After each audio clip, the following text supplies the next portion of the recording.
Greetings, vloggers, followers, and potters. Dustin here from Dustin's Fantasy. Along since where we were before, we're in a much better place right now. We are happy, we are healthy, and we are wise on this first weekend of December 2022.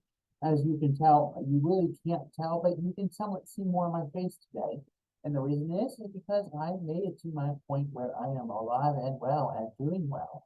So why am I wearing, so the question you have to ask yourself is, why do I not have the usual mic for the audio presenting myself today? And that is because I got my reward. And my little goal for myself for this month, just to give you the first month of really getting back on track. And I don't like to hinder too much on the past, but we've really experienced a lot over the past 3 to 4 years, and now we're really at a point where we can get on track. So my microphone came this morning, and I have to thank the post office for delivering it this morning because we have the 2 days now with the holiday season approaching. So I was really pleased to have it this morning, and I made plans to get up and do it. I worked on some other things. It's about lunchtime now on Saturday, and we're here and we're in a good spirit. So today we're going to basically talk about, basically a couple of things. The loop, the loop. That's the big thing. The loop is the loop of thoughts that keep going, and then there's the trap. And basically that's how my patterns run when I'm thinking as an autistic person. I'm thinking in the loop and the trap.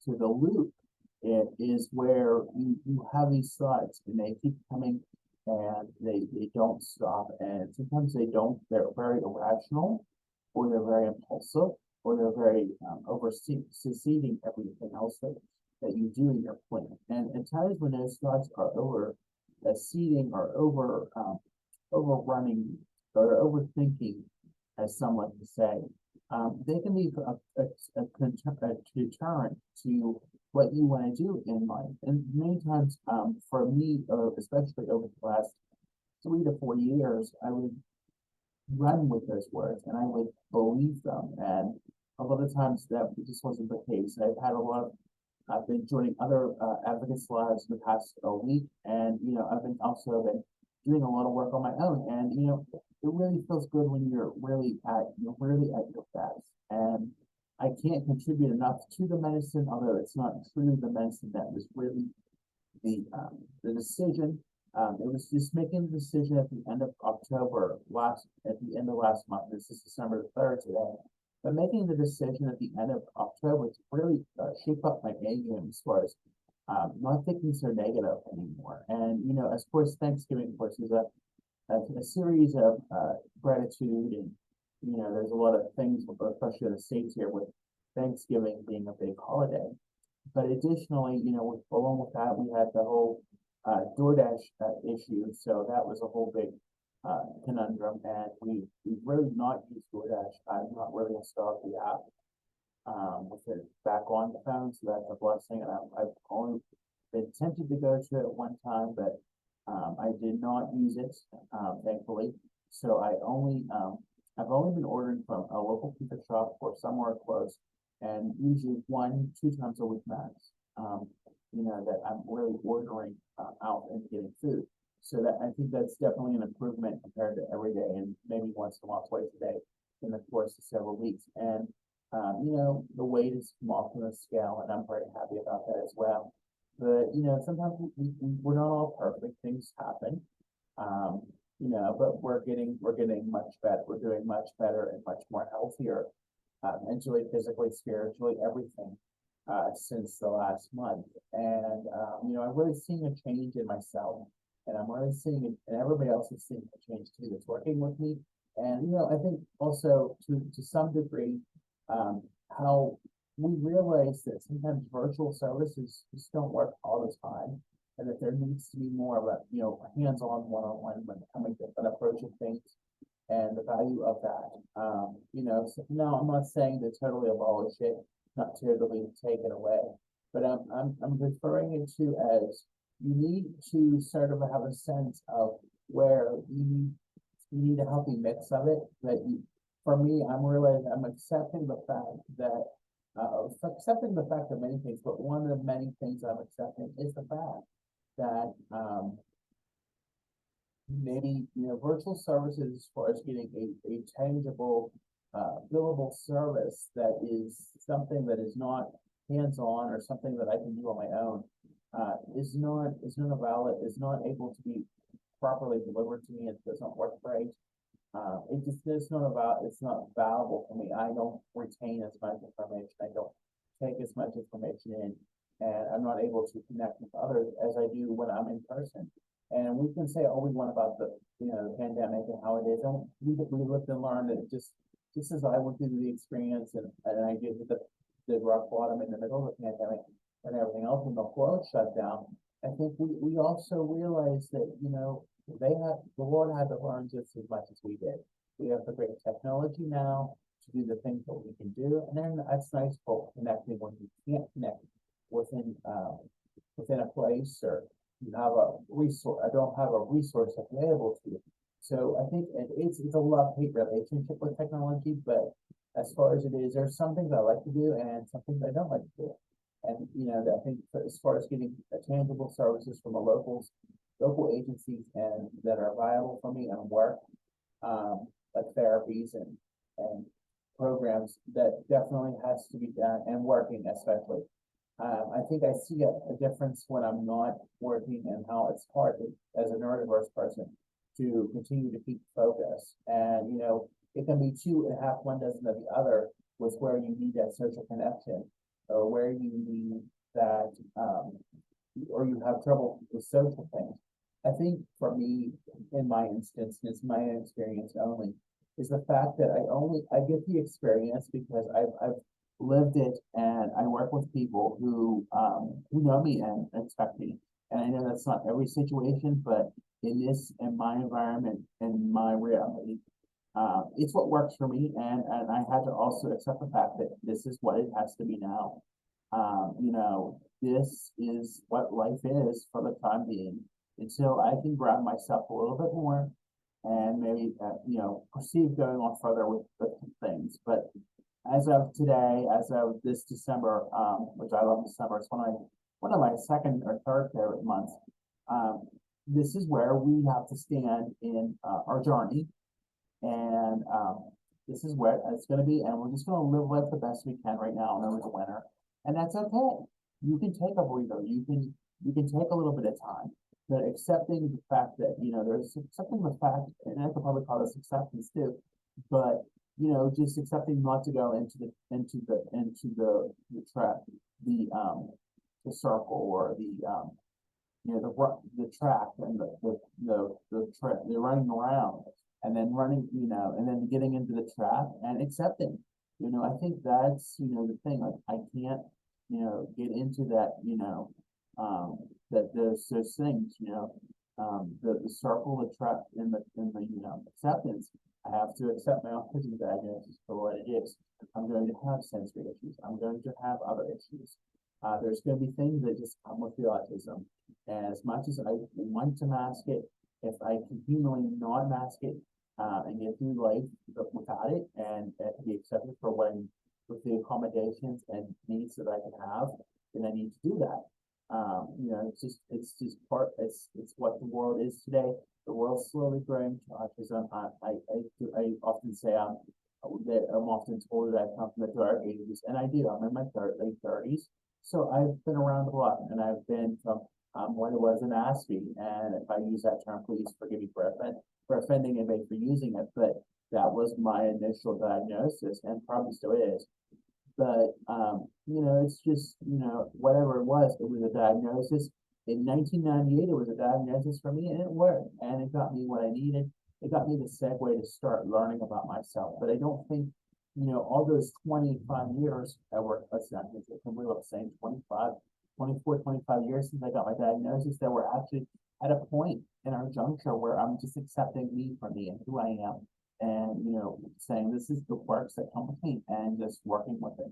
I can say what I want, on my platforms, but I think sometimes when it hits home, and you as an autistic individual can feel a sense of, that you, have some sort of, ownership to what you do, and that's just who you are. I think sometimes we need to hear that for ourselves. Sometimes we need to hear that, we don't want to get in the trap. And there's times I do get in the trap, but I dig myself right back out of the trenches and get moving because it's very important to do that. You don't want to stay in the trap forever. You don't want to stay in the trenches forever. When I was prior to getting to reality here, a little bit ago, before, I got into anything, it was very challenging to not get into the trap. I would stay in the trap for a very long time, hours, and now I'm realizing I need to stay focused throughout the day. I need to keep occupied. I need to keep engaged, whether it is even watching a TV, relaxing, reading a book. Those things, you have to keep busy. And for me, with a neurodivergent person, I have to keep busy, and that's okay. I'm learning to accept that that's okay. And whether somebody feels I'm making a break, I think breaks come for us in different ways and how we experience them. For me, it may be just reading or watching or just doing something that I find healthy. But I think you just have to find your healthy balance that works for you. And that's the thing. The autism is different in everybody. Neurodivergency is different in everybody, and there's no way we can change that. And the thing that matters the most is just being accepted and loved. I think that's I think that's the key factor in just accepting your whatever you have, your diagnosis or whatever.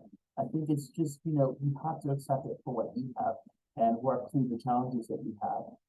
It didn't, I would have never dreamed that I would have been where I'm at. Even 2 years ago, I thought, I was at the point where I thought I'd be in the hospital or in a home. And it was very scary. I don't want to downplay it, but it was a very scary instance where, I had to really grasp things and start getting towards getting back together. I would say I started rebuilding really 2 years ago when I moved into my home maybe 25 months ago, 2 years ago. And then we had the resurgences of the pandemic. And that didn't really help the situation, but it did because I was able to virtually connect and work on that more. So I think it's 2.5 one doesn't know the other when it comes to, everything that you have to do as an autistic person or a neurodivergent person. But in reality, I had to learn that I had to do things. Yes, medicine is a help. And I know that's not for everybody, and everybody has different opinions about medication or what sort of way to medicate your challenges. But I feel personally, it's what I now understand it's a necessity, instead of something that may or may, but it's something that's passive. It's a big difference, I think, when you accept the fact that you have to take the medicine. If you don't take the medicine, you're not going to be the person you need to be. You're not going to be the one you need to be there for others. That's a big step for me to accept. And it's taken a long time for me to grow and learn from that. And, it's been a month. So, yeah, I did buy the microphone and, I feel okay with that. But it's not about continuing to take medicine. It's not about being operantly rewarded. It's about just making that milestone and making that habit stay. Because I think, I really struggled for a long time with just and everything and just that dark, deep self. And I think I still do at times, but I can bounce back way better out of adversity than what I did even a year ago, a couple months ago, even way better than years ago. And those were some pretty drastic instances, if I may add. So I think we're learning and growing, and we can continue to learn and grow. There's nothing wrong with that. But right now, we're just going to take it slow and, get back on track and enjoy life and find out what really, as far as, my journey, just living day to day, what that's like. Because you do know, like, I've not been in a well frame of mind, like a totally 100% well frame of mind for nearly 4 years. And, I think I had a little bit of a rumspringa, and we always call it a rumspringa. And if you don't know what that is, it's kind of like when the Amish go out and they go out and explore the modern world and think, is it for them? That's kind of like what I did. I often refer to it as that, because I was really, tackling independence and seeing where I fit in the world. But, in reality, things happen, and they did, and they crashed. And it was a lot of crashes. And then we pick ourselves up from rock bottom, and we have the patience, get back up. And that's the thing about being autistic. And I think it kind of intertwines with some of my drama, is to the fact that my trauma, my past traumas, um, they coexist because they coexist with my resilience, because it makes me a more resilient person, and I continue to get up every day. I continue to go to work. I continue to go to day program. I continue to do things that I enjoy, and reach out and do other things that I do in life, and not just sit in bed and feel sorry for myself. And there were moments that I do, and I only give myself a little at a time. And slowly over the past 2 to 3 years, I've continued to give myself less and less and less of that time. So now I can get back out of that trap and get back out of the trenches, and get back at being a real genuine self. And that means not getting in the bed. That means making sure the bed is made every day. That makes sure that you're cleaning your house, you're keeping up with everything. And I'm doing much better in that. We had a hard walk through a couple weeks last week, and I didn't get picked, but you know what? I did my best. And I think just keeping that consistency up is what is key and valuable to making sure that everything is done properly and effectively, so that you can live well and live the life you want to live and be happy about it. So with that being said, I think we're on a good stop right there. Everything's going good, so we're going to close. As a reminder, be sure to like, follow, and subscribe to this channel if you haven't already. Be sure to like, follow on Facebook, Instagram, Twitter, and Pinterest at Dustin's Dynasty. On the web at dustinsdynastyusa.com. And I have a link tree there too, and the handle on Linktree is Dustin's Dynasty. And lastly, we are on TikTok, and I'm hoping maybe when things smooth out just a little bit more, we'll be back on TikTok full time. I don't know what that's going to look like. TikTok has kind of its ebbs and flows, just like me and everything else in the world. So we're going to see what that brings. But I'm putting a little pause from TikTok. So until, we'll see. But it's the handle on that is Dustin's Dynasty ASD. I want to thank you again for listening. And as always, just lastly, this is going to be transcoded into a podcast. And I have on many platforms, I think 6, Spotify, Google, iHeartRadio, which I thought was nice, and so many others. So just hit that link tree, and you can connect to many of my new resources, platforms, so on and so forth. I want to thank you again for listening, and be sure to have a good week. Stay safe out there. We'll talk at you later.